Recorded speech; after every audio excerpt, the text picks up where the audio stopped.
میرے نہایت ہی قابل احترام معزز و محترم بزرگوں، بھائیوں، دوستوں، بہنوں اور بیٹیوں، الحمدللہ ثم الحمدللہ، اللہ تعالیٰ کا بے پایہ شکر اور اس کریم کا بے حد و حساب احسان ہے کہ جس نے آج کی اس مقدس،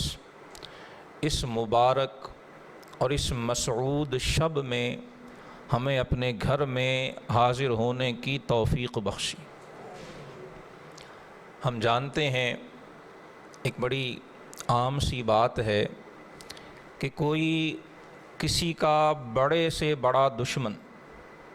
بڑے سے بڑا مخالف، یہاں تک کہ قتل تک کے معاملات میں اگر قاتل یا جس پر شبہ ہو وہ چل کر کسی کے گھر آ جائے تو لوگ خون تک معاف کر دیا کرتے ہیں کہ یار یہ چل کر میرے گھر آ گیا ہے، یہ میرے دروازے پہ آ گیا ہے، اس کا جرم اگرچہ بڑا ہے، اس نے جو کام کیا وہ اگرچہ بڑا ہی برا اور بدتر ہے، لیکن اب چونکہ یہ گھر آ گیا ہے، عزت والا اپنے گھر میں آئے ہوئے کو مایوس نہیں کرتا۔ اگر ایک انسان اپنے گھر میں چل کر آنے والے کو اپنے دروازے سے مایوس نہیں لٹاتا تو وہ کریم جو فرماتا لا تقنطوا من رحمت اللہ، وہ جو اپنا تعارف الرحمن اور الرحیم کہہ کے کرواتا ہے، جو ارشاد فرماتا ہے کہ میں نے اپنے اوپر رحمت کو جو ہے وہ لازم فرما لیا ہے، اللہ سبحانہ و تعالی نے اپنے ذمہ کرم پر بندوں کے لیے رحمت کو لازم فرما لیا۔ جس رب العزت کے بارے میں اس کے حبیب صلی اللہ علیہ وسلم فرمائیں کہ وہ اپنی مخلوق پر 70 ماؤں سے بڑھ کر رحم فرمانے والا ہے۔ آج تک دنیا میں کوئی ایسا آلہ، کوئی ایسا میٹر، کوئی ایسا انسٹرومنٹ ایجاد نہیں ہوا جو ایک ماں کی ممتا کے جذبات کو ناپ سکے، جو ایک ماں کی اولاد کے لیے شفقت، محبت، رحمت اور پیار کو تول سکے، وزن کر سکے، گن کر بتا سکے۔ آج تک دنیا میں کوئی ایسا آلہ ایجاد نہیں ہوا۔ دنیا تو ایک ماں کی محبتوں کو نہ شمار کر سکتی ہے، نہ وزن کر سکتی ہے، نہ ماپ سکتی ہے، نہ بتا سکتی ہے، اور الصادق الامین کی شان والے محمد مصطفیٰ فرماتے ہیں میرا پروردگار ایک ماں کے برابر نہیں، فرمایا وہ اپنی مخلوق پر 70 ماؤں سے بڑھ کر رحم فرمانے والا، وہ 70 ماؤں سے بڑھ کر رحم فرمانے والا پروردگار، اس نے اگر آج کی شب ہمیں اپنے در پہ بلایا، جبکہ اس کی رحمت پکارتی ہے، اس کی رحمت آوازہ لگاتی ہے، اس کی رحمت ندا دیتی ہے کہ الا هل من مستغفر فاغفر له، آج وہ پکار کے فرما رہا ہے کہ ہے کوئی مغفرت چاہنے والا جسے میں بخش دوں، الا من مسترزق فارزق له، ہے کوئی رزق کا طلبگار جس کے خالی دامن کو میں رزق کے خزانوں سے بھر دوں، الا من معافن الا من مبتلا فاعافیہ، ہے کوئی پریشانیوں کا مارا ہوا، ہے کوئی ابتلا اور مصائب میں گھرا ہوا، وہ آج میری بارگاہ میں جھولی پھیلائے تو صحیح، میں ہر ابتلا و عافیت سے اسے امن عطا فرما۔ وہ دنیا کے کسی گوشے میں، وہ اپنے گھر کے کسی کونے میں، وہ جہاں کہیں بھی بیٹھ کر اس کریم کے در پہ آج دامن پھیلائے، اس کی رحمتیں ہر ایک کے دامن کو بھر دیتی۔ تو جو ہر ایک کے دامن کو آج بھر رہا ہے، اپنے در پہ بیٹھنے والوں کو بھی وہ مایوس نہیں فرمائے گا، اپنی چوکھٹ پہ حاضر ہونے والوں کو بھی وہ خالی نہیں لوٹائے گا، اپنے گھر میں آ کے بیٹھ کر اپنے دلوں کے کشکول جو اس کی بارگاہ میں پھیلائے گا، وہ کریم آج انہیں خالی نہیں لوٹائے گا۔ بڑی برکتوں والی رات ہے، بڑی عظمتوں والی رات ہے، بڑی رحمتوں والی رات ہے، اور سورہ زمر کی یہ آیہ مبارکہ، جو ہر گنہگار کے لیے ڈھارس ہے، ہر خطا کار کے لیے امید کا پیغام ہے، ہر گناہوں میں جکڑے ہوئے کے لیے نوید بشارت ہے، ہر اپنے نفس کے فریب میں پھنسے ہوئوں کے لیے مژدہ رحمت ہے۔ اور علماء فرماتے ہیں کہ یہ قرآن کی سب سے امید افزا آیت، جس آیت میں اللہ نے بڑی امید دلائی ہے اور بتایا ہے کہ اے نادان اب بھی پلٹ آ، میرا باب رحمت کھلا ہوا، اب بھی لوٹ آ، کیا ہوا 40 سال گزر گئے تو اب بھی آئے گا، میں تجھے خالی نہیں لوٹاؤں گا، کیا ہوا 50 برس بیت گئے تو اب بھی میری طرف لوٹے گا، میں تجھے جھڑکوں گا نہیں، کیا ہوا زندگی کے 60 برس ضائع کر ڈالے، ابھی بھی تیرے پاس مہلت ہے، تو ایک بار میری طرف پلٹ تو صحیح، پھر دیکھ میری رحمت تیرا کیسے استقبال کرتی ہے۔ فرمایا قل، اے محبوب کہہ دیجیے۔ اللہ اکبر۔ علماء فرماتے ہیں کہ اس آیت کے آغاز میں اللہ تعالیٰ نے اپنے محبوب سے حکم دیا کہ محبوب آپ کہہ دیجیے۔ فرماتے یہاں بھی اگر غور کیا جائے اور یقین جانیے قرآن سے بڑھ کر غور کرنے والی چیز کون سی؟ قرآن سے بڑھ کر ہمارے غور و فکر کی متقاضی، قرآن سے بڑھ کر ہمارے تدبر و تفکر کی حقدار اور کوئی چیز نہیں۔ اگر ہم غور کریں تو یہ قل، یہ شان محمد کو بیان کر رہا ہے۔ اللہ تعالیٰ کو اپنے محبوب سے کتنا پیار ہے، رحمت للعالمین کا بارگاہ الہی میں رتبہ و مقام کیا ہے، اس آیہ زمر کا یہ قل ارشاد فرما رہا ہے۔ اور سچی بات تو یہ ہے، ایک بڑی پیاری بات شاعر نے کہی، اسی آیہ زمر کے تحت رسول اللہ کی عظمت و شان کو سمجھنے کے لیے اگر یہ شعر بھی سن لیا جائے تو شاید آج کی رات اللہ کی رحمتوں کو لوٹتے ہوئے ہمیں اس عظیم ہستی کے احسانات مزید ہمارے ذہنوں میں اجاگر ہو جائیں، جن کے صدقے اللہ نے یہ ساری رحمتیں ہمیں عطا فرمائیں۔ شاعر کہتا ہے کہ گمان تھے ایسے کہ آثار تک یقین کے نہ تھے۔ انسان جب شک میں پھنستا ہے نا، جب وہ گمان کی وادی میں بھٹکتا ہے، پھر یقین سے محروم ہو جاتا ہے۔ حضور کے آنے سے پہلے انسانیت شکوک کی، گمان کی، وہم کی وادیوں میں بھٹک رہی تھی۔ گمان تھے ایسے کہ آثار تک یقین کے نہ تھے۔ کہیں سے اللہ کی وحدانیت پر، اللہ کے وجود پر، اللہ کی کتابوں پر، اللہ کے نبیوں پر، اللہ کے رسولوں پر، یوم آخرت پر یقین کے آثار کسی ہوش مند کو دکھائی نہیں دے رہے تھے۔ گمان تھے ایسے کہ آثار تک یقین کے نہ تھے۔ حضور آپ نہ آتے تو ہم کہیں کے نہ تھے۔ اگر اللہ کے رسول تشریف فرما نہ ہوتے، اگر محمد الرسول اللہ اس کائنات میں نہ آتے، اگر مجھے اور آپ کو آپ کی امت میں سے ہونے کا شرف نصیب نہ ہوتا تو ہم کہاں جاتے؟ ہمیں جائے پناہ کہاں ملتی؟ ہماری دنیا اور آخرت کیسے سنورتی؟ یہ تو صدقہ محمد الرسول اللہ کا ہے، اس قل والے آقا کا، جنہیں اللہ رب العالمین یہاں قل فرما کے ارشاد فرما رہا ہے، اسی صاحب قل جنہیں اللہ پاک قل فرما کے خطاب فرماتا ہے، اسی محمد کریم کا صدقہ ہے کہ یہ عزتیں ہمیں نصیب ہوں، یہ شب راتیں ہمیں نصیب ہوئی ہیں، یہ شب قدر نصیب ہوئی ہے، یہ رمضان، یہ قرآن اور یہ ایمان ہمیں اسی وجود محمد کا صدقہ نصیب۔ اللہ پاک نے قل، اے محبوب آپ فرما دیجئے، میرے بندوں کو اعلان کر دیجئے، یا عبادی، اے میرے بندوں، الذین اسرفوا علی انفسہم۔ کون سے بندے؟ وہ بندے نہیں جو تقوی و پرہیزگاری کے اعلیٰ منصب پر فائز ہیں، وہ یقیناً اللہ کے بندے ہیں۔ وہ تقوی و پرہیزگاری والے تو وہ خوش بخت ہیں جنہیں اللہ خود عباد الرحمن فرماتا ہے۔ یہ وہ تقوی و پرہیزگاری والے نقش پائے مصطفیٰ کو اپنے ماتھے کا جھومر اور اپنے رہنما بنانے والے ابو بکر، عمر، عثمان و علی رضوان اللہ علیہم اجمعین کے نقش قدم پر چلنے والے تو وہ ہیں جنہیں اللہ خود عباد الرحمن فرماتا ہے۔ ان کی تو شان ہی کیا ہے، لیکن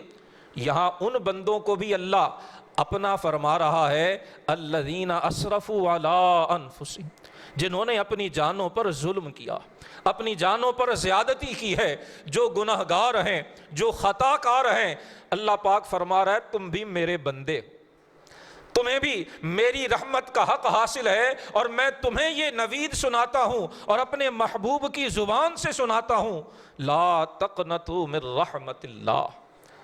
فرمایا گناہگارو، اللہ کی رحمت سے مایوس مت ہونا، اللہ کی رحمت سے نا امید مت ہونا۔ جتنے بھی تم سے گناہ ہوئے ہیں تم ایک بار پلٹ کے تو آؤ، تم ایک بار میری طرف آؤ تو صحیح۔ لا تقنطوا من رحمت اللہ، جتنے مرضی گناہ ہوئے ہوں، ان اللہ یغفر الذنوب جمیعا، فرمایا اللہ تو سارے گناہوں کو معاف فرما دیتا، انہ هو الغفور الرحیم، فرمایا وہ تو بہت بخشنے والا۔ غفور مبالغے کا صیغہ ہے، ایگزیجریشن ہے، فرمایا اللہ تو بہت بخشنے والا ہے۔ انسان کم ظرف ہے، ہم چھوٹے دل اور چھوٹے ظرف والے ہیں، ہم سے کسی کی ایک غلطی بھلائی نہیں جاتی، ہم کسی کا ایک قصور بھی معاف نہیں کرتے ہیں، اور اللہ رب العالمین وہ فرماتا ہے ان اللہ یغفر الذنوب جمیعا، فرمایا اللہ تو سارے گناہوں کو معاف فرما دیتا۔ شرط صرف ایک ہے کہ بندہ سچے دل سے توبہ کرے، اللہ کی بارگاہ کی طرف پلٹے تو صحیح، اس کے گھر میں آئے تو صحیح، اس کے در پہ حاضر تو ہو، اس کی چوکھٹ پہ پہنچے تو صحیح۔ اور اگر اس کے گھر میں حاضر ہو کر، اس کی چوکھٹ پہ پہنچ کر اپنے گناہوں کو یاد کر کے اس کے گوشہائے چشم گیلے ہو جائیں، ایک بار اپنی جو کوتاہیاں ہیں، جو غلطیاں ہیں، جو قصور ہیں، جو طرح طرح کے ہم نے اپنے اوپر ظلم کیے ہیں، اگر انہیں یاد کر کے ایک اشک، ایک آنسو ہماری آنکھ سے بہہ پڑے تو اللہ سبحانہ و تعالیٰ اپنے بندوں کے سارے گناہوں کو معاف فرما دیتا ہے۔ فرمایا تم میری یاد میں، میری بارگاہ میں توبہ طلب کرتے ہوئے، استغفار کرتے ہوئے اپنی آنکھ سے اگر ایک آنسو بہاتے ہو، تمہیں اس آنسو کی قدر و قیمت کا پتہ ہی نہیں۔ موتی سمجھ کر شان کریمی نے چن لی ہے۔ جن آنسوؤں کو ہم معمولی سمجھتے ہیں، اگر کسی بندہ مومن اللہ کی کسی بندی یا اللہ کے کسی بندے کی آنکھ سے رب کو یاد کر کے، اپنے گناہوں کو یاد کر کے، اپنے رب کے احسانات کو یاد کر کے، اس کی نعمتوں کو یاد کر کے، اس کی رحمتوں کو یاد کر کے، اس کی قدرتوں کو یاد کر کے، اپنے گناہوں کو یاد کر کے ایک آنسو اگر بہہ جائے، موتی سمجھ کر شان کریمی نے چن لیے قطرے جو تھے میرے عرق انفعال کے، گناہگار کی آنکھ سے نکلا ہوا آنسو وہ اللہ کی آتش جہنم کو بجھا دیا کرتا۔ فرمایا تم میرے در پہ آؤ تو صحیح، اللہ تو سارے گناہوں کو معاف فرما دیتا۔ انہ هو الغفور الرحیم، وہ بہت بخشنے والا، وہ بہت رحم فرمانے والا۔ اور ایک حدیث قدسی میں آج کی شب ضرور یاد دلانا چاہوں گا، ہم نے سنی ہوئی ہے، بعض اوقات وہ ہماری یادداشت سے کچھ محو ہو جاتی ہے، ہم اپنے گناہوں میں لتھڑ کر، اپنی بداعمالیوں میں ہم آلودہ ہو کر بعض اوقات اللہ اور اللہ کے رسول کے ان رحمت بھرے فرمانوں کو بھول جاتے ہیں۔ شیطان بعض اوقات ہمیں نا امیدی کی طرف لے جاتا ہے، ہمیں بعض اوقات وہ ڈپریشن، انگزائٹی کی طرف لے جاتا ہے۔ اللہ رب العالمین کا یہ ارشاد مبارک جو حدیث قدسی کی صورت رسول اللہ نے ہم تک پہنچایا، ہمیں بیان فرمایا، رحمت للعالمین نے بتایا، جب اللہ کا یہ ارشاد مبارک سنتے ہیں ہر ڈپریشن دور ہو جاتا ہے، ہر نا امیدی دم توڑ دیتی ہے، اور گناہگار کا ایمان، گناہگار کی امید اور بڑھ جاتی۔ اللہ کے حبیب صلی اللہ علیہ وآلہ وسلم نے ارشاد فرمایا کہ رب العالمین جل وعلا کو اپنے بندے کی توبہ کرنے سے بے حد خوشی ہوتی۔ فرمایا اللہ پاک کو بندے کی توبہ سے اتنی خوشی ہوتی ہے کہ جس کا تم اندازہ بھی نہیں لگا سکتے۔ پھر رسول اللہ صلی اللہ علیہ وسلم نے ایک مثال ارشاد فرمائی، آپ نے فرمایا کہ اللہ تعالیٰ کو بندے کے توبہ کرنے سے کتنی خوشی ہوتی، اور وہ توبہ کرنے والا کتنا بڑا گناہگار ہو، رسول اللہ نے کوئی پابندی نہیں ذکر فرمائی، کوئی قید ذکر نہیں فرمائی۔ ہاں ایک بات ضرور واضح رہنی چاہیے کہ توبہ اصل ہے کیا اور توبہ کی حقیقت کیا ہے۔ اگر تو ہم سے حقوق اللہ میں کمی سرزد ہوئی ہے، نمازیں قضا ہوئی ہیں، روزے قضا ہوئے ہیں، حج فرض ہونے کے باوجود ادا نہیں کیا، زکوٰۃ جو ہے وہ ہم سے ادا نہیں ہو سکی، اللہ کے حقوق میں کوئی کوتاہی ہوئی ہے تو توبہ سے اللہ پاک اس گناہ کو معاف فرما دیتا۔ لیکن نمازوں کی قضا کرنا ہوتی ہے، روزوں کی قضا رکھنا ہوتی ہے، حج کا فریضہ ادا کیا جائے گا، اسی طرح سے زکوٰۃ جو نہیں دی تھی وہ بھی دی جائے۔ حقوق اللہ میں توبہ، سچے دل سے لوٹنا، اور جو عبادات جو فرائض رہ گئے ہیں ان کی ادائیگی کو شروع کر دے۔ اور جو حقوق العباد ہیں، بندوں کے جو حقوق ہیں، ان میں توبہ، اللہ کی طرف لوٹنا بھی ہے، آئندہ کسی کا حق غصب نہ کرنے کا عہد کرنا بھی ہے، اور جن کا مال یا جن کا حق غصب کیا ہے وہ حقداروں کو واپس لوٹانا، یہ بھی توبہ کے لیے شرط ہے۔ اگر حقوق العباد واپس نہیں کیے ہیں تو توبہ بارگاہ الہی میں قبول نہیں ہوتی۔ اگر ان شرائط کے ساتھ انسان توبہ کرے، سچی توبہ کرے، اس کے تقاضوں اور شرائط کا خیال رکھے، حضور فرماتے ہیں اللہ تعالیٰ کو اپنے بندے کی توبہ سے بے حد خوشی ہوتی۔ فرمایا یوں سمجھو کہ ایک شخص سفر پہ جاتا ہے، وہ اکیلا کسی صحرا میں، ریگستان میں سفر کر رہا ہے، اس کا زاد راہ، اس کا پانی، اس کا کھانا اور دیگر ضروریات سفر وہ اس کی سواری پر لدی ہوئی ہیں۔ فرمایا وہ راستے میں کہیں آرام کرنے کے لیے ٹھہرتا ہے، وہ رک جاتا ہے، سواری کو باندھتا ہے اور خود کہیں درخت کے سائے میں تھوڑی دیر آرام کرنے کے لیے لیٹ جاتا۔ فرمایا اسی دوران اس کی سواری گم ہو جاتی، دور دور تک کوئی آبادی نہیں، کوئی آدم زاد کا نشان نہیں، دور دور تک سوائے اوپر آسمان پر جو چمکتے ہوئے سورج اور نیچے ریت کے سوا اور کچھ بھی نہیں ہے، اور وہاں اس کی سواری گم ہو جاتی۔ وہ ادھر ادھر بھاگتا دوڑتا ڈھونڈتا ہے، فرمایا اسے کہیں سواری نہیں ملتی، نہ اس کے پاس پانی ہے، نہ کھانا ہے، نہ زندگی بچانے کے لیے کوئی چیز ہے۔ حضور فرماتے وہ ڈھونڈ ڈھونڈ کے، تلاش کر کر کے بالآخر تھک جاتا ہے، اور تھک کر یہ سمجھ کر کہیں لیٹ جاتا ہے کہ اب میرے پاس سوائے موت کا انتظار کرنے کے اور کوئی حل نہیں، کوئی یہاں میری مدد کو آنے والا نہیں ہے، کوئی ظاہری سبب نہیں ہے، کوئی وسیلہ میرے پاس نہیں ہے، اب صرف میں نے یہاں لیٹ کر موت کا انتظار کر۔ حضور فرماتے ہیں وہ مایوس اور نا امید ہو کر لیٹ جاتا ہے، اس کی آنکھ لگ جاتی،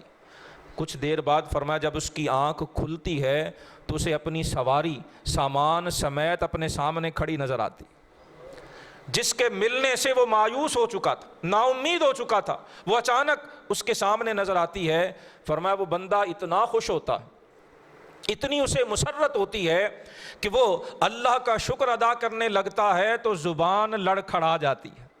وہ کہنا یہ چاہتا ہے کہ مولا تو میرا رب ہے، میں تیرا بندہ ہوں، تو نے کرم کیا، یہ سواری گمشدہ مجھے مل گئی، مولا میں تیرا شکر ادا کرتا۔ فرماتے وہ کہنا یہ چاہتا ہے لیکن زبان لڑکھڑا جاتی ہے، فرط مسرت سے، خوشی کی زیادتی سے اس کی زبان سے جملہ یہ نکلتا ہے کہ الہی تو میرا بندہ ہے، میں تیرا رب ہوں۔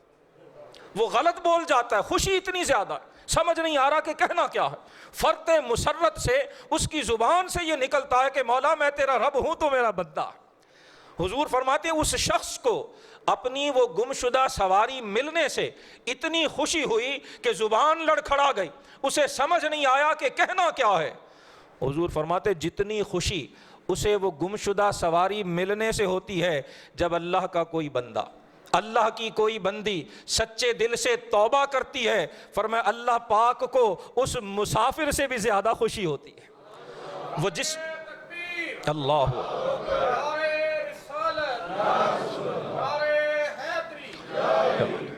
فرمایا وہ جس کی زبان لڑکھڑا گئی تھی، جتنی اسے خوشی ہوتی ہے اللہ رب العالمین کو اس سے بھی بڑھ کر خوشی ہوتی ہے۔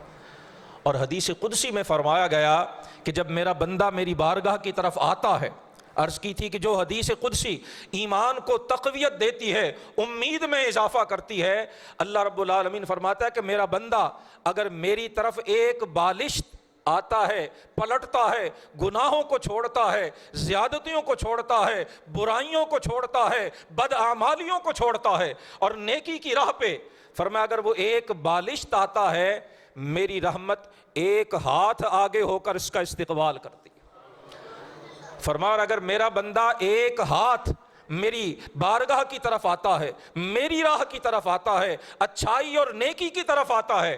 تو میری رحمت ایک فرلانگ آگے ہو کر اس کا استقبال کرتی ہے۔ اور فرمایا اگر میرا بندہ چل کر میری بارگاہ کی طرف آتا ہے تو میری رحمت دوڑ کر اسے اپنے سینے سے لگاتی ہے۔ لا تقنطوا من رحمت اللہ، یہ اللہ کی رحمت کا بندے کو اپنے سینے سے لگانے کا اظہار ہے۔ فرمایا وہ جتنا بھی گنہگار ہو اگر وہ رب کی طرف لوٹتا ہے، اللہ کی طرف پلٹتا ہے، اللہ کے گھر کی طرف آتا ہے، اس کے در کی طرف آتا ہے، فرمایا میری رحمت دوڑ کر اسے اپنی آغوش میں لے۔ آج کی رات اللہ کے آغوش رحمت میں آنے کی رات، آج کی رات اللہ کی طرف پلٹنے کی رات ہے، آج کی رات اللہ کی مغفرت کے خزانے لوٹنے کی رات ہے، آج کی رات اپنے دلوں کی تاریکیاں دور کرنے کی رات ہے، آج کی رات اس کریم کی بارگاہ میں دامن کو پھیلانے کی رات۔ اس رات کو مختلف ناموں سے یاد کیا جاتا ہے، اور اس رات کی فضیلت اور برکت کے بارے میں کچھ عرض کرنے سے قبل ایک بات عرض کرتا چلوں کہ شب برات شعبان المعظم کی 15ویں رات جو آج کی رات ہے، اس کے بارے میں رسول اللہ صلی اللہ علیہ وسلم کی جو احادیث ہیں وہ 10 کے قریب صحابہ کرام علیہم رضوان سے روایت کی گئی۔ ایک آدھ صحابی کی روایت نہیں بلکہ 10 صحابہ کرام علیہم رضوان سے یہ روایات جو شب برات شعبان المعظم کی 15ویں رات کی فضیلت کے بارے میں، عظمت کے بارے میں، اس رات میں اللہ کی ہونے والی بے پناہ رحمت کے بارے، اللہ کی مغفرت کے خزانوں کو لٹائے جانے کے بارے، اپنے بندوں پر حد سے زیادہ کرم فرمانے کے بارے میں، اور مختلف حوالوں سے اس رات کی عظمت اور فضیلت کو جو احادیث اجاگر کرتی ہیں وہ 10 کے قریب صحابہ کرام علیہم رضوان سے مروی، اور وہ صحاح ستہ میں بھی ہیں، مسند احمد ابن حنبل میں بھی ہیں، دیگر کتب مسانید، کتب سنن اور کتب مصنفات میں یہ احادیث موجود ہیں۔ صرف ان 10 صحابہ کرام کا جو ذکر خیر اور اسماء مبارکہ ہیں میں وہ پیش کرنا چاہوں گا تاکہ یہ بات واضح ہو جائے کہ آج کی رات کو عبادت میں بسر کرنا، آج کی رات کو باعظمت سمجھنا، اسے متبرک سمجھنا، اسے مقدس سمجھنا، یہ کوئی نیا خیال یا کسی ایک آدھ شخص کا قول نہیں ہے، یہ رسول اللہ سے 10 صحابہ کرام علیہم رضوان سے مروی۔ اور جن صحابہ سے یہ حدیث مروی ہیں ان میں جناب سیدنا ابو بکر صدیق رضی اللہ تعالی عنہ، حضرت علی المرتضیٰ شیر خدا کرم اللہ وجہہ الکریم، ام المومنین حضرت سیدہ عائشہ صدیقہ رضی اللہ تعالی عنہ، حضرت معاذ بن جبل رضی اللہ تعالی عنہ، حضرت ابو ہریرہ، حضرت عوف بن مالک، حضرت ابو موسیٰ اشعری، حضرت عبداللہ بن عمرو بن عاص، حضرت ابو ثعلبہ اور حضرت عثمان بن ابی العاص رضوان اللہ تعالی علیہم اجمعین۔ ان تمام صحابہ سے مختلف جملوں سے، مختلف عبارات سے، مختلف اسالیب سے رسول اللہ کی متعدد احادیث مروی ہیں جو اس رات کی عظمت اور فضیلت کو بیان کرتی۔ اس رات کو برکت والی رات بھی کہا جاتا ہے، اسے رحمت والی رات بھی کہا جاتا ہے، اور اس کا سب سے معروف نام لیلۃ البراءہ یا شب برات بھی ہے۔ لیلۃ البراءہ یا شب براءت اس کا معنی ہے آزادی کی رات۔ اس رات کو لیلۃ البراءہ یا شب براءت اس لیے کہتے ہیں کہ رسول اللہ صلی اللہ علیہ وسلم سے حدیث مبارکہ میں مروی ہے کہ حضور نے فرمایا اللہ تعالیٰ اس رات میں، ایک روایت میں ہے کہ میری امت کے اتنے گنہگاروں کی مغفرت فرماتا ہے جن کی تعداد قبیلہ کلب کی بکریوں کے بالوں سے بھی زیادہ ہے۔ ایک قبیلہ جو عربوں کا قبیلہ تھا بعض علماء کے قول کے مطابق ان کے جانور سب سے زیادہ تھے، اور بعض کے نزدیک ایسا تو نہیں تھا، لیکن ان کے پاس بھی بہت کثیر تعداد میں جانور تھے جیسے دیگر قبائل کے پاس تھے۔ اللہ کے رسول نے اللہ کی رحمت کی کثرت کو بیان کرنے کے لیے فرمایا کہ قبیلہ کلب کی بکریوں کے بالوں کی تعداد سے بھی زیادہ تعداد میں اللہ تعالیٰ میری امت کے گنہگاروں کی مغفرت فرماتا ہے، اور جس کی مغفرت اور بخشش ہوتی ہے گویا اسے اللہ جہنم سے آزاد فرما دے۔ اس لیے اسے شب براءہ، آزادی والی رات کہتے ہیں۔ اس رات اللہ تعالیٰ گناہگاروں کو جہنم سے آزاد فرماتا ہے۔ یہ رہائی کی رات ہے، یہ براءت کی رات۔ اور بعض روایات میں تو فرمایا گیا کہ اللہ کے رسول صلی اللہ علیہ وسلم نے فرمایا اس رات میں اللہ تمام مومنین اور تمام مومنات کی مغفرت فرما دیتا ہے سوائے چند ایک کے، جن کا ذکر آگے ہم سنیں گے، اور ان کے لیے بھی مشروط ہے کہ اگر وہ بھی توبہ کر لیں۔ ان کا ذکر کیا گیا کہ اگر وہ توبہ نہیں کرتے تو ان کے توبہ نہ کرنے کی وجہ سے وہ بد نصیب آج کی رات اللہ کی مغفرت کے تقسیم ہونے والے ان عظیم خزانوں سے محروم رہتے ہیں، لیکن اگر وہ سچے دل سے توبہ کر لیں تو اللہ انہیں بھی معاف فرما دیتا۔ تو اس میں چونکہ اللہ کے حبیب صلی اللہ علیہ وسلم نے بے شمار لوگوں کی آزاد ہونے کا، جہنم سے بری کیے جانے کا ذکر فرمایا، اس لیے اسے لیلۃ البراءہ کہا جاتا ہے۔ اس رات کی بہت ساری خصوصیات احادیث میں، کتب تفاسیر میں اور کتب سیرت میں ذکر کی گئیں۔ ایک خصوصیت اس رات کی یہ ہے جس کا ذکر سورہ دخان کی آیہ مبارکہ میں بھی کیا گیا کہ فیہا یفرق کل امر حکیم۔ فرمایا اس رات ہر حکمت والے، ہر اہم کام کا فیصلہ طے کر دیا جاتا،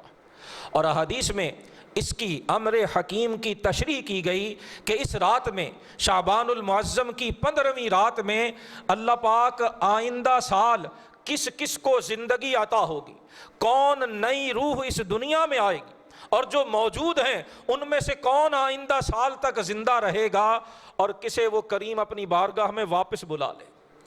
زندگی اور موت کے فیصلے آج کی رات میں طے کر دیے جاتے ہیں۔ کسے زندگی بخشی جائے گی اور کسے اس کی بارگاہ میں واپس بلا لیا جائے گا۔ فیہا یفرق کل امر حکیم، یہ اہم ترین کام اس رات میں طے پاتا ہے۔ اسی لیے علماء نے لکھا ہے، حضرت عبداللہ بن عباس رضی اللہ تعالی عنہما، حضرت اکرمہ اور دیگر مفسرین سے بھی مروی ہے کہ بہت سے لوگ ہنس کھیل رہے ہوتے ہیں، لاپرواہی کے اندر طرح طرح کے الٹے سیدھے کاموں میں مصروف ہوتے ہیں، وہ زندگی کو آگے بڑھانے کے منصوبے ترتیب دے رہے ہوتے ہیں، وہ مکانات بنانے کے، وہ سواریاں خریدنے کے، وہ نئے نئے کام کرنے کے، نئی تجارتیں شروع کرنے کے منصوبے بنا رہے ہوتے ہیں، اور اس رات میں ان کا نام زندوں کی فہرست سے نکال کے مردوں کی فہرست میں درج کیا جا چکا۔ اس کا یہ مطلب نہیں ہے کہ انسان زندگی گزارنا چھوڑ دے، ہرگز نہیں۔ مطلب یہ ہے کہ زندگی میں اتنا مشغول نہ ہو کہ اپنی آخرت کو بھول جائے، دنیا سجانے میں، دنیا سنوارنے میں اتنا مصروف، اتنا منہمک نہ ہو جائے کہ اسے اپنی آخرت ہی فراموش ہو جائے۔ فرمایا یہ رات یاد دلاتی ہے کہ دنیا کو ضرور سنوارا جائے، ضرور سجایا جائے، منصوبے ضرور بنائے جائیں، لیکن جیسے اس دنیا کی چند روزہ زندگی کے بارے میں منصوبے بناتے ہیں، آخرت کا بھی کوئی منصوبہ زیر غور رکھا جائے، اپنے فرائض کا بھی کچھ خیال کیا جائے۔ جس محمد مصطفیٰ کی ہم امت ہیں، اس آقا سے کیے ہوئے وعدے کی لاج رکھنے کا بھی سوچا جائے۔ بطور مسلمان جو ذمہ داریاں عائد ہوتی ہیں ان سے عہدہ برا ہونے کی بھی کوئی سبیل نکالی جائے، اپنے دینی فرائض کے، اپنے شرعی احکام اور ذمہ داریوں کو پورا کرنے کے بارے میں بھی سوچا جائے۔ اس فیہا یفرق کل امر حکیم کہہ کر اس جانب متوجہ کیا کہ تمہیں یہاں عارضی طور پہ بھیجا گیا۔ آج الحمدللہ ہم سب امن و اطمینان سے بیٹھے ہیں، لیکن کیا ہم بھول گئے کہ ابھی کووڈ-19 کی جو وبا 2 سال میں دنیا میں 60 لاکھ یا شاید اس سے بھی زیادہ لوگ اس مرض کا شکار ہو کر دنیا سے جا چکے، ان میں سے کوئی جانا نہیں چاہتا تھا، بڑے بڑے منصوبے تھے، بڑی بڑی پلاننگز تھی، بڑے بڑے آئیڈیاز تھے، بڑے بڑے ان کے بھی منصوبے تھے، لیکن جب مقررہ وقت آ جاتا ہے تو لا یؤخر ساعتم ولا یستقدمون، پھر نہ ایک گھڑی آگے ہوتی ہے نہ ایک گھڑی پیچھے ہو سکتی۔ ہمیں سمجھایا گیا ہے کہ تم نے بھی دنیا سے جانا ہے، یہ رات تمہیں عطا کی گئی ہے، سو قبر میں آنے والی رات کا بھی سوچو۔ توبہ کی مہلت ہے تو فائدہ اٹھاؤ، استغفار کا موقع ہے تو غنیمت جانو۔ اگر رب کی طرف پلٹنے کی صدا آ رہی ہے، تمہارے کانوں میں پڑ رہی ہے یا ذہن میں خیال پیدا ہو رہا ہے، تو اسے ضائع مت ہونے دو، اس صدا کو پکڑ لو، اسے قبول کر لو، اس پہ لبیک کہہ لو، اپنے رب کی راہ کی طرف پلٹ آؤ، تاکہ جب اس کی بارگاہ میں حاضر ہو تو پھر تمہیں شرمندگی کا سامنا نہ کرنا۔ فرما زندگی اور موت کے فیصلے بھی کر دیے جاتے ہیں، رزق کے فیصلے بھی اسی رات کر دیے جاتے ہیں، اولاد کے فیصلے بھی کر دیے جاتے ہیں، بیت اللہ کا حج کسے نصیب ہوگا اور کون محروم رہے گا، فیصلے آج کی رات کر دیے جاتے ہیں۔ بیماری اور صحت کے فیصلے فیہا یفرق کل امر حکیم، فرمایا یہ سارے فیصلے آج کی رات کر دیے جاتے ہیں۔ اس لیے ایک خصوصیت اس کی آئندہ سال کے امور کا طے کیا جانا، اور ایک خصوصیت جیسے ابھی ذکر ہوئی، یہ بخشش اور مغفرت کی رات ہے، یہ رحمت الہی کے نزول کی رات ہے۔ حضور کا فرمان ہے کہ جب شعبان المعظم کی 15ویں رات آتی ہے تو فرمایا غروب آفتاب سے ہی اللہ سبحانہ و تعالی اپنی شان کے مطابق آسمان دنیا پہ نزول اجلال فرماتا ہے۔ وہ کیسے ہوتا ہے نہ ہم سمجھ سکتے ہیں نہ بیان کر سکتے، یہ وہ حقیقت ہے جو ہماری فہم سے بالا تر ہے، جو ہماری سمجھ سے ماورا ہے، جو ہمارے علم کے دائرے سے باہر ہے۔ رسول اللہ سے صحیح حدیث میں ثابت ہے، ہمارا اس پہ ایمان ہے،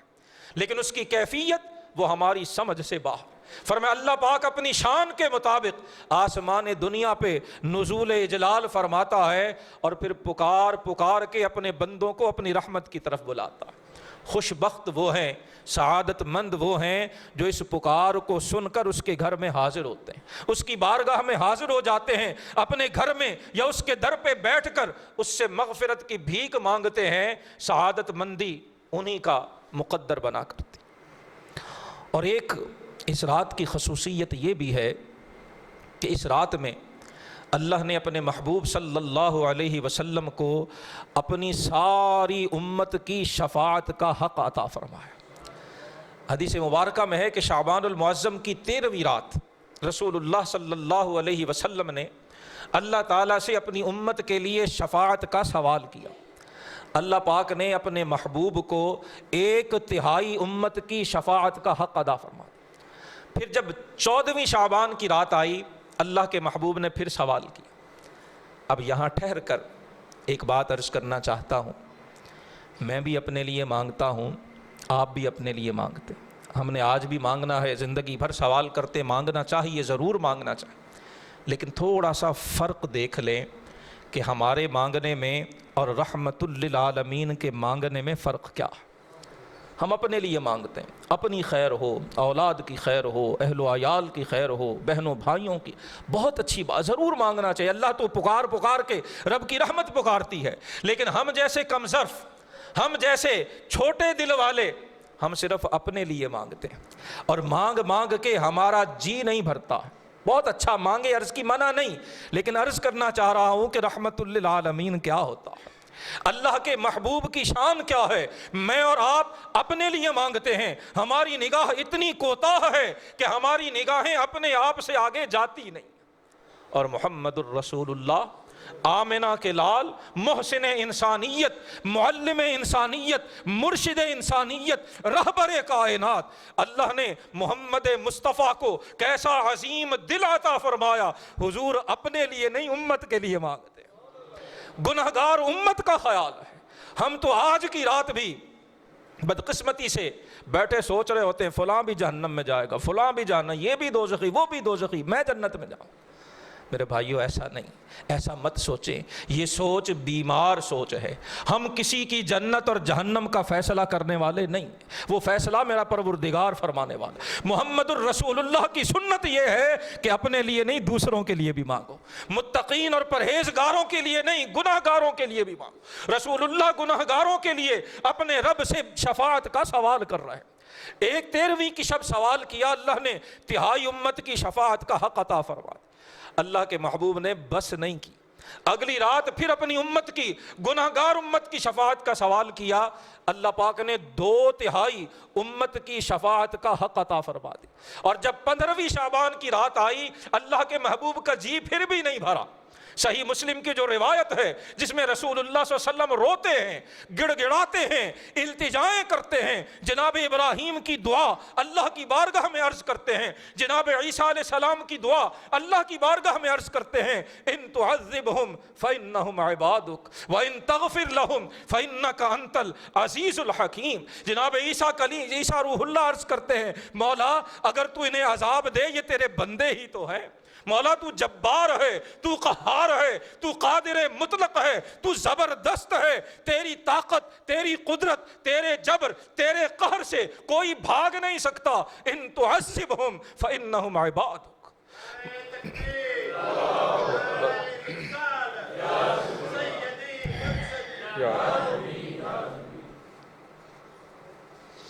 الہی اگر تو عذاب دینا چاہے، کس میں طاقت ہے تیرے عذاب سے بھاگ سکے؟ کس میں ہمت ہے، کس میں جرت ہے کہ تیرے عذاب کی گرفت سے نکل سکے؟ ان تعذبہم فإنہم عباد۔ مولا اگر تو انہیں عذاب دینا چاہے تو یہ تیرے بندے ہی تو ہے۔ کسی کی مجال کیا ہے، کسی کی طاقت کیا ہے، کسی کی ہمت کیا ہے اس قادر مطلق، اس قادر و قیوم کے پنجے سے، اس کے جبر، اس کے قہر اور اس کی قدرت سے کہیں بھاگ سکے؟ وہ تو فرماتا یا معشر الجن والانس ان استطعتم ان تنفذوا من اقطار السماوات والارض فانفذوا۔ اے انسانوں اور جنات، اگر تم میری قدرت سے باہر جانا چاہتے ہو، اگر تم ان استطعتم، اگر طاقت ہے، اگر کیپیسٹی ہے، اگر تمہارے اندر ایبلٹی ہے، تو فرمائے زمین و آسمان سے باہر نکل جاؤ، چلے جاؤ مریخ پہ، آباد کر لو مریخ کو بھی، بستیاں بسا لو وہاں پر بھی، راکٹ بھی ایجاد کر لو، سیارے بھی ایجاد کر لو، جو مرضی ایجاد کرنا چاہتے ہو کر لو۔ فانفذوا، جہاں جانا چاہتے ہو چلے جاؤ۔ لا تنفذون الا بسلطان، فرمایا جہاں بھی جاؤ گے حکومت میری ہے، وہ مریخ ہے، وہ عطارد ہے، وہ زہرہ ہے، وہ کائنات کا کوئی گوشہ ہے، وہ کوئی سیارہ ہے۔ لا تنفذون الا بسلطان، فرمایا ہے نادانو جاؤ گے کہاں؟ جہاں بھی پہنچو گے سلطان میرا ہے، غلبہ میرا ہے، طاقت میری ہے، قدرت میری ہے، یہ کائنات میری ہے۔ اللہ کے حبیب صلی اللہ علیہ وسلم حضرت عیسیٰ روح اللہ کا یہ ارشاد مبارک پڑھتے ان تعذبہم فإنہم عبادک، مولا اگر تو انہیں عذاب دے یہ تیرے بندے ہی تو ہے، وَإِن تَغْفِرْ لَهُمْ فَإِنَّكَ أَنْتَ الْعَزِيزُ الْحَكِيمُ، اور مولا اگر تو انہیں بخش دے، الہی اگر تو انہیں معاف فرما دے، اگر تو ان کی مغفرت کر دے، مولا تو تو عزیز ہے، تو تو غالب ہے، کوئی تجھ سے پوچھ سکتا نہیں، تیری شان تو لا یسأل اما یفعل وہم یسألون، تو جو چاہے کر سکتا ہے اور کسی میں یہ جرت بھی نہیں کہ پوچھ سکے الہی ایسے کیا کیوں ہے۔ تجھ سے کوئی نہیں پوچھ سکتا اور مولا تو سب سے پوچھے گا، تو سب سے پوچھنے کی طاقت رکھتا ہے اور تجھ سے پوچھنے کی جسارت کسی میں نہیں۔ حضور پڑھتے جاتے ہیں، روتے جاتے، آنکھوں سے آنسو بہ رہے، ہم سے اپنے لیے بھی آنکھ سے آنسو نہیں نکلتا، اور محمد الرسول اللہ کی عظمتوں پہ قربان جائیے، گناہگار امت کا خیال آتا ہے تو اس سید المعصومین کی، اس امام المرسلین کی آنکھوں سے آنسوؤں کی جھڑی لگ جاتی۔ اللہ کے رسول گناہگار امت کا خیال کر کر کے رو رہے، جناب جبریل حاضر ہوتے ہیں، یا رسول اللہ، اللہ پاک پوچھتا ہے، حالانکہ اللہ پوچھنے سے پاک ہے، اس کریم کو کسی سے پوچھنے کی حاجت نہیں ہے، وہ پوچھے بغیر، وہ بتائے بغیر سب کچھ جانتا، لیکن یہ اس کی شانیں، یہ اس کی حکمتیں اور یہ اسے اپنے محبوب سے اس کی محبتوں کے انداز ہیں۔ حضرت جبریل حاضر ہوئے، یا رسول اللہ، اللہ پاک پوچھ رہا ہے کہ محبوب اتنا گریہ کیوں فرما رہے ہیں، اتنا رو کیوں رہے ہیں، آج طبیعت پہ اتنی جو ہے وہ زاری کی کیفیت کیوں طاری ہے؟ عرض گزار ہوئے کہ یا اللہ پاک، اپنی گناہگار امت کا خیال آ گیا اس لیے رو رہا، ہم گناہ کریں، ہم غلطیاں کریں، ہم خطائیں کریں اور محمد مصطفیٰ اپنے رب سے رو رو کے ہمارے لیے دعائیں مانگیں۔ تو کیا اس کا مطلب ہے کہ ہم گناہ کرتے چلے جائیں؟ کیا ہمیں رسول اللہ کی آنکھ سے بہنے والے آنسوؤں کی لاج نہیں ہے؟ کیا ہمیں شرم نہیں آئے گی کہ محمد مصطفیٰ ہمارے لیے آنسو بہائیں اور ہم دیدہ دلیری سے اسی محمد مصطفیٰ کی نافرمانیاں کرتے چلے جائیں؟ کیا ہمیں حیا نہ آئے گی کہ وہ محمد مصطفیٰ جو اپنی تنہائیوں میں ہماری مغفرت کے لیے اپنے رب کی بارگاہ میں گڑ گڑاتے رہے، ہم ان کے حکم کی نافرمانی کرتے ہوئے ایک پل کے لیے سوچیں بھی نہ، ایک لمحے کے لیے ذہن میں سوال بھی پیدا نہ ہو، استفہام کی علامت بھی نہ ابھرے کہ میں محمد مصطفیٰ کے حکم کی نافرمانی کر؟ کیا اس سے بڑی ڈھٹائی کوئی ہو سکتی ہے؟ کیا اس سے بڑی احسان ناشناسی کچھ ہو سکتی ہے؟ کیا اس سے بڑی ناشکری کچھ ہو سکتی ہے؟ اللہ ہمیں اس ناشکری سے محفوظ رکھے۔ اللہ کی بارگاہ میں عرض کی کہ مولا اپنی گناہ گار امت کا خیال آیا اس لیے رو رہا۔ حضرت جبریل بارگاہ الہی میں حاضر ہوئے، رسول اللہ صلی اللہ علیہ وسلم کا جواب عرض کیا، پھر رب العزت کا پیغام لے کر حاضر ہوئے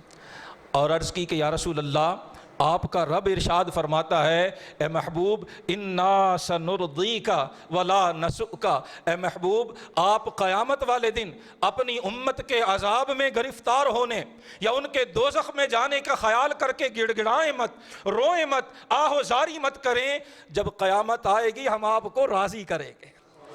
انا سنرضیک، اور یہ صرف حدیث نہیں، قرآن کی آیت ہے، وَلَسَوْفَ يُعْطِيكَ رَبُّكَ فَتَرْضَىٰ، کہ محبوب آپ کا رب آپ کو اتنا عطا فرمائے گا، اتنا عطا فرمائے گا کہ آپ راضی ہو جائیں گے۔ حضرت جبریل یہ پیغام لے کر آئے اور جانتے اللہ کے رسول نے کیا فرمایا؟ جب حضرت جبریل یہ پیغام لائے کہ اللہ فرماتا ہے ہم آپ کو راضی کریں گے، اللہ کے محبوب نے فرمایا مولا اذا لا ارضى وواحد من امتی فی النار۔ یہ شب 15ویں شعبان المعظم کی 15ویں رات یہ شب شفاعت بھی ہے، یہ رسول اللہ کو حق شفاعت عطا کیے جانے والی شب بھی ہے۔ اللہ کے رسول رب کی بارگاہ میں عرض کرتے مولا اگر مجھے راضی فرمانا ہے تو الہی میں اس وقت تک راضی نہیں ہوں گا جب تک میرا ایک بھی امتی دوزخ میں ہوگا۔ اللہ کے رسول کو اپنے ایک امتی کا بھی دوزخ میں جانا گوارا نہیں،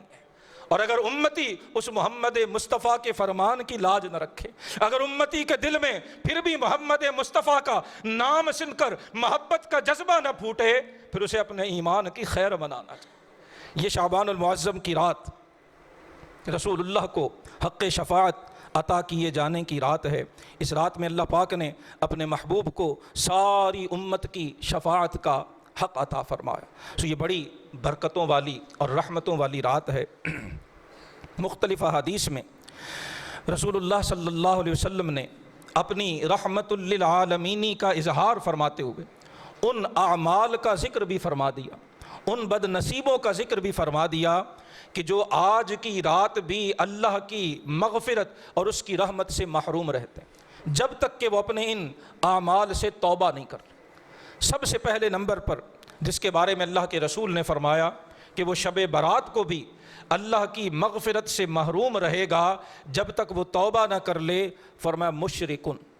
جو مشرک ہے، جو اللہ کے ساتھ کسی کو بھی شریک ٹھہراتا ہے، جب تک وہ اپنے شرک سے باز نہیں آتا، شرک کو چھوڑتا نہیں ہے، شب برات بھی وہ رحمت الہی سے محروم رہتا۔ اور یاد رکھیے گا یہ شرک یہ اللہ سے بغاوت ہے، اور باغی کے لیے دنیا کے کسی قانون میں کوئی چھوٹ اور رعایت نہیں ہوا کرتی۔ اللہ کے ساتھ شریک ٹھہرانے والا اللہ کے قانون کا باغی ہے، اور اللہ کا اعلان ہے ان اللہ لا یغفر ان یشرک بہ، اللہ کے ساتھ جو کسی کو شریک ٹھہراتا ہے اللہ اس کی مغفرت نہیں فرمائے گا جب تک کہ وہ اپنے شرک کو چھوڑ نہیں دے۔ وَيَغْفِرُ مَا دُونَ ذَلِكَ لِمَن يَشَاءُ، اور جو شرک کے علاوہ جتنے گناہ ہیں فرمایا اللہ جسے چاہے گا بخش دے گا، وہ جسے چاہے گا معاف فرما دے گا، اور کوئی اس سے پوچھنے کی طاقت رکھتا نہیں۔ دوسرے نمبر پر فرمایا جو کسی کا بغض، کینہ اور حسد دل میں رکھتا ہے، بغض اور کینہ رکھنے والا مشاحن، شحنہ کسی کی سخت دشمنی کو کہا جاتا ہے۔ فرمایا جو اپنے دل میں کسی مسلمان کے لیے کینہ رکھتا ہے، بغض کے جذبات رکھتا ہے، حسد کے جذبات رکھتا ہے، وہ شب برات بھی اللہ کی رحمت سے محروم رہتا۔ سو آج کی رات دعائیں مانگتے ہوئے ہمیں اپنے دلوں کو بھی صاف کرنا ہے، اپنے بھائیوں کے لیے، اپنی بہنوں کے لیے، اپنے عزیزوں کے لیے، اپنے رشتہ داروں کے لیے اگر کسی کا قصور ہوا ہے تو اسے معاف کرنے کی رات۔ آج دلوں کو صاف کرنے کی رات ہے، اور جب ہم اپنے دل صاف کریں گے تو اس کا فائدہ سب سے پہلے ہمیں ہوگا۔ ہم اللہ کی رحمت کے حقدار تب ٹھہریں گے جب ہم اپنے دل کو صاف کر لیں۔ فرمایا جو دل صاف نہیں کرتا، دل میں بغض اور کینہ ہے، وہ آج کی شب بھی اللہ کی رحمت سے محروم رہتا۔ تیسرے نمبر پر فرمایا ناحق قتل کرنے والا، جو کسی کی ناحق جان لیتا ہے وہ بھی جب تک توبہ نہیں کرتا، مقتول سے، ورثاء سے اس کے معافی نہیں مانگ لیتا، اسے بھی اللہ کی رحمت نصیب نہیں ہوتی۔ چوتھے نمبر پر فرمایا شراب پینے والا، وہ شرابی جو اپنی اس بری عادت سے توبہ نہیں کرتا، تائب نہیں ہوتا، اسے چھوڑنے کا اپنے رب سے عہد نہیں کرتا، فرمایا آج کی رات وہ بھی اللہ کی رحمت سے محروم رہتا ہے۔ اور پانچویں نمبر پر فرمایا والدین کا نافرمان، العاق لوالدیہ، جو ماں باپ کا نافرمان ہے وہ شب برات بھی اللہ کی رحمت سے محروم رہتا۔ سو آج کی شب رب کے در پہ حاضر ہونے سے پہلے ماں باپ کے قدم پکڑنے کی ضرورت ہے، ماں اور باپ کو راضی کرنے کی ضرورت ہے۔ جس کے ماں باپ ناراض ہیں اس کا رب اس سے کبھی راضی نہیں ہو سکتا ہے۔ ہاں اگر ماں باپ کی ناراضگی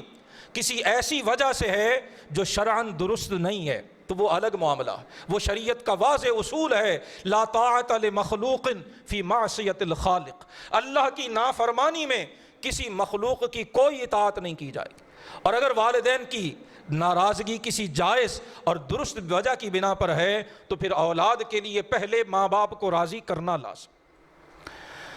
نمبر 6 فرمایا عادی زنا کار، جو بد نصیب زنا کی بری عادت میں مبتلا ہے اور وہ اگر توبہ نہیں کرتا، اپنے اس فعل بد کو چھوڑتا نہیں ہے، فرمایا وہ آج کی رات بھی اللہ کی رحمت سے محروم رہے۔ 7ویں نمبر پر فرمایا قطع رحمی کرنے والا، رشتہ داری کو توڑنے والا، وہ بھی رحمت الہی سے محروم رہتا۔ چغل خوری کرنے والا رحمت الہی سے محروم رہتا ہے۔ مجسمہ سازی خصوصاً بت پرستی کے لیے کرنے والا اللہ کی رحمت سے محروم رہتا ہے۔ لیکن یہ سب عرض کی اگر توبہ کر لیں تو اللہ سبحانہ و تعالی اپنے بندوں کی توبہ کو قبول فرمانے والا ہے۔ آخر میں وہ چند اعمال جو رسول اللہ صلی اللہ علیہ وسلم سے آج کی رات ثابت ہیں، اور ہمیں اس رات کو بسر کرتے ہوئے رسول اللہ صلی اللہ علیہ وسلم کی ان سنن عالیہ، حضور کے ان طریقوں کو ضرور اپنے ذہن میں رکھنا چاہیے۔